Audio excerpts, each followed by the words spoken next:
गुरुग्राम में घर घर कांग्रेस हर घर कांग्रेस अभियान के तहत पूर्व मंत्री कैप्टन अजय सिंह यादव ने कांग्रेस कार्यकर्ताओं के साथ सेक्टर 15 पार्ट 1 व सेक्टर 4 में दौरा किया। आपको बता दें कि यहां लोगों से मुलाकात करते हुए कांग्रेस पार्टी की नीतियों का प्रचार किया। इस दौरान उन्होंने कहा कि कांग्रेस पार्टी की सभी नीतियां जनता के हित में है और कांग्रेस ही एक ऐसी पार्टी है जो आम आदमी का भला कर सकती है। उन्होंने निशाना साधते हुए कहा कि आज भाजपा सरकार से समाज का हर वर्ग दुखी है।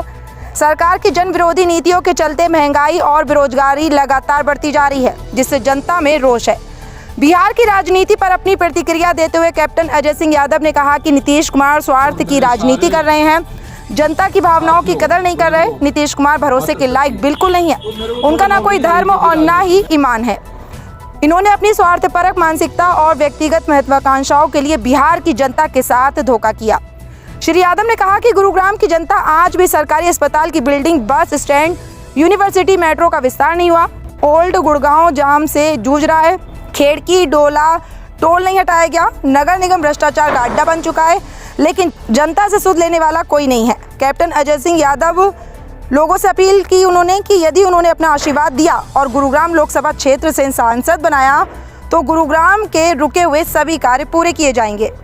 देखिए, घर घर कांग्रेस हर घर कांग्रेस कांग्रेस का एक अभियान चल रहा है। उसके तहत आज आदरणीय कैप्टन अजय सिंह यादव जी ने सेक्टर 15 में अभियान चलाया, लोगों से मिले, लोगों को कांग्रेस की नीतियों के बारे में बताया। आज जो भाजपा ने एक झूठ का जाल चारों तरफ बुन रखा है, उसको आज सच्चाई दिखाने के लिए आज यहाँ के लोगों का भारी समर्थन मिला।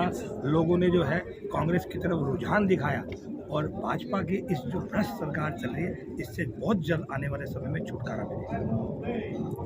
बिहार के पूर्व मंत्री मुख्यमंत्री कहें नीतीश कुमार ने अपना रिजाइन दे दिया और दोबारा मुख्यमंत्री के रेस में लगे हुए हैं कि मुझे दोबारा मुख्यमंत्री का शपथ दिलाया जाएगा। देखिए, कुछ लोगों को कुर्सी से मोह होता है। कुर्सी का मोह जो है वो सदा खराब करता है आदमी को। इस तरीके से धोखा देना, पार्टियां बदलना, ये एक गलत मैसेज होता है पूरी जनता के अंदर। आज लोगों के दिल में, दिमाग में इनका जो एक वाक्य था जिसमें ये कहते थे कि मैं मरना पसंद करता हूँ, भाजपा में जाना नहीं। तो अब वो मतलब किसी तो जबान पे टिको, कहीं तो टिको। एक ऐसा कुर्सी का मुंह आपको लेके बैठा आज पूरे देश में आज मजाक का पात्र बन रहे हैं, तो ये सरासर कहीं ना कहीं गलत है। इस तरीके से धोखा, जनता को धोखा कभी नहीं देना चाहिए। ठीक। इन सब मुद्दों में लेकर लोगों से हमने बातचीत करी और जितने भी जो प्रबुद्ध नागरिक थे सेक्टर 15 के वो आए। मैं चाहता हूं कि अपने संगठन को मजबूत करें और हमारे यहाँ कम से कम हम 15-20 आदमी हमारे हर बूथ पे आपको खड़े मिलेंगे। संगठन बनेगा कब सर? आप कह रहे हैं संगठन में काम करें, संगठन बनेगा क्या कब? कर रहा हूँ मैं, यही तो कर रहा हूँ। अच्छा सर, क्या कुछ कहेंगे? बूथ लेवल पे कांग्रेस के मजबूत कर रहे हैं। सर, क्या कुछ कहेंगे? राम मंदिर का काम अभी 50% हुआ था और उसका प्राण प्रतिष्ठा कर दी गई। जब भी कोई शरीर होता है उसमें आत्मा में प्राण प्रतिष्ठा तब होती है जब शरीर पूरा बन जाता है। मंदिर जो है वो शरीर है और जो मूर्ति है वो उसकी आत्मा है। उसमें प्राण प्रतिष्ठा तब की जाती है जब मंदिर सब पूर्ण हो जाता है। हमारे शंकराचार्यों ने भी इसका विरोध किया है। उन्होंने कहा था कि आपको इतनी जल्दबाजी क्यों है, लेकिन धर्म का राजनीतिकरण करने के लिए भगवान राम की इन्होंने मूर्ति यहाँ स्थापित करी है। हम लोग अगर 22 को नहीं गए तो रामनवमी भी जाएंगे, लेकिन राम लल्ला के दर्शन जरूर करेंगे। ठीक। सर, अगर आपकी पार्टी सत्ता में आती है तो जनता के लिए जो कालाबाजारी और ये बेरोजगारी चल रही है, पहला कार्य क्या कुछ करेंगे? ये तो मैंने आपको बता ही दिया कि जो यात्रा हो रही है इसी बात को लेकर है। और आज जो नीतीश कुमार ने जो कांग्रेस आरजेडी और कांग्रेस पार्टी जो महागठबंधन से जो धोखा किया है वो उसका काला अध्याय लिखा जाएगा। वो समाजवाद के लिए कलंक है। राजनीति के अंदर एक वो ये जो आज का दिन जो है वो काले दिवस में लोग मनाएंगे। और जिस आदमी ने एक बार नहीं और लालू जी ने उनका पलटू राम नाम सही रखा है, उनकी कोई आइडियोलॉजी नहीं है, केवल कुर्सी के साथ चिपकने के लिए हमारे पास इसलिए आए थे। उनको संयोजक बना देते, उनको प्रधानमंत्री का अगर हम कैंडिडेट घोषित करते तो वो हमारी पार्टी में इंडिया अलायंस में रहते, लेकिन अपने स्वार्थ की राजनीति के लिए वो यहाँ आए थे। अब स्वार्थ की राजनीति के लिए वापस जो है एनडीए में चले गए। ठीक है।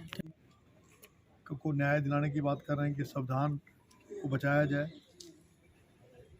और बेरोजगारों की लड़ाई लड़ रहे हैं। रोज़गार में न्याय मिले। हमारे नौजवान भाई हैं, अग्निवीर योजना है उसको हम समाप्त करेंगे। अगर हमारी सरकार आई 15 साल की नौकरी करेंगे, 1 रैंक 1 पेंशन भी देंगे। और इसके अलावा महिला शक्ति जो है उनको मजबूती प्रदान करने के लिए आपको मालूम है कि हमारे जो महिला खिलाड़ी हैं उनके साथ जो यौन शोषण हुआ, मणिपुर के अंदर निवस्त्र करके उनको घुमाया गया, उसको उनके लिए न्याय की लड़ाई लड़ रहे हैं। जो गरीब आदमी है उसकी थाली में जो महंगाई है उसके न्याय की बात करेंगे। आज जो है किसान है उसको जो उसका पूरा न्यूनतम मूल्य नहीं मिल रहा, और 700 किसानों ने जो शहादत दी थी, किसान के न्याय की बात कर रहे हैं। तो इन सब मुद्दों को हमने जनता के समक्ष रखा और हमने कहा राम जो है कण कण में बसता है। राम कांग्रेस का जो अभियान है उसके तहत सेक्टर 15 में जो यहाँ के RWA के जितने भी जो पदाधिकारी हैं, जो वरिष्ठ नागरिकगण हैं, उनसे मुलाकात की और उनसे कांग्रेस की जो नीतियाँ हैं और जो आज गुड़गांव के अंदर जो हालात हैं, बस स्टैंड यहाँ बुरी हालत में, सिविल हॉस्पिटल नहीं है, यूनिवर्सिटी नाम की कोई चीज़ नहीं है, मेट्रो का कोई विस्तार नहीं हुआ, आपकी जो पानी की जो निकासी है उसका कोई काम नहीं है, डिफेंस यूनिवर्सिटी नहीं बनी यहाँ पर जो है हर प्रकार से जाम की स्थिति है, मेट्रो का एक भी पिलर नहीं बना। इसके अलावा जो राष्ट्रीय जो राहुल गांधी जी की जो भारत न्याय यात्रा है, आज मोदी जी का जो कटआउट है वो भगवान राम से भी बड़ा देखा हमने, और मोदी जी उंगली पकड़ के भगवान राम को लेके जा रहे हैं, जैसे ही राम को वही लेके आए हों। हमारे यहाँ तो जब भी मिलते हैं तो राम राम करते हैं, अगर बरसात होती है तो कहते हैं कि राम बरस गया, अगर बरसात नहीं होती कहते हैं कि राम रूस गया, अगर बिजाई करते हैं। ना रोजगार दिया, ना 15 लाख दिए, कोविड में लोग ऑक्सीजन की कमी से मरे, नोटबंदी में आर्थिक व्यवस्था बिगड़ गई। राहुल गांधी जी भारत जोड़ो न्याय यात्रा में चल रहे हैं, जिसमें वो सामाजिक न्याय की बात कर रहे हैं, महिलाओं के लिए न्याय की बात कर रहे हैं, किसानों के लिए न्याय की बात कर रहे हैं, बेरोजगारों के लिए न्याय की बात कर रहे हैं, महंगाई को कम करने की बात कर रहे हैं, लोकतंत्र की रक्षा के लिए संवैधानिक संस्थाएं ED, CBI, इनकम टैक्स उसका दुरुपयोग किया जा रहा है। इसी तरीके से जो निजीकरण किया जा रहा है, आपके कोल की खदानें हैं, गैस की खदानें हैं, एयरपोर्ट हैं, बंदरगाह हैं, बैंक हैं, सरकारी जो कंपनियां थी उनको बंद करके, और जो बड़े बड़े पूंजीपति, आज मोदी जी का जो कटआउट है वो भगवान राम से भी बड़ा देखा हमने, और मोदी जी उंगली पकड़ के भगवान राम को लेके जा रहे हैं, जैसे ही राम को वही लेके आए हों। हमारे यहाँ तो जब भी मिलते हैं तो राम राम करते हैं, अगर बरसात होती है तो कहते हैं कि राम बरस गया, अगर बरसात नहीं होती कहते हैं कि राम रूस गया,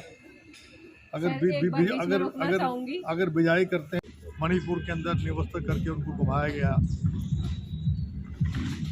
गरीब की थाली में दाल, तेल, घी सब कुछ महंगा हो रहा है। आज आदमी त्रस्त है। सबसे ज़्यादा बात है महंगाई की, और लोकतंत्र के मंदिर में अगर 2 आदमी घुस जाएं और उससे 148 सांसदों को निलंबित किया जाए, ये लोकतंत्र की हत्या है। और ऐसे कानून पास कर दिए, अगर किसी ड्राइवर से एक्सीडेंट हो जाता है और अगर वो मौके पे फरार हो जाता है तो उसको 10 साल की सज़ा और 7 लाख जुर्माना, और